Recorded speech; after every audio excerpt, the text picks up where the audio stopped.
Nilinaw mismo ni Surigao del Sur Governor Alexander Pimentel na buhay at malakas pa siya taliwas sa kumakalat na balita online na siya ay pumanaw na nitong Lunes, April 1 dahil sa umunoy sakit na lung cancer. Sa inilabas na video ng gobernador kamakalawa, sinabi niyang nasa Japan siya kasama ang kanyang pamilya kung saan nila ipinagdiriwang ang kaarawan ng kanyang kapatid.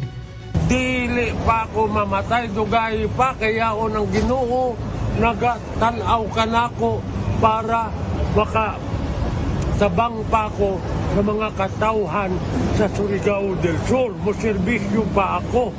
Dagdag pa ng gobernador, hindi lang umano ito ang unang beses na nagpakalat ng fake news ang Facebook page na Surigao del Sur ngayon. Responsable din umano ito sa kumakalat na impormasyon na tumataas ang kaso ng pertussis sa probinsya na siya namang pinabulaanan ng Provincial Health Office ng Surigao del Sur.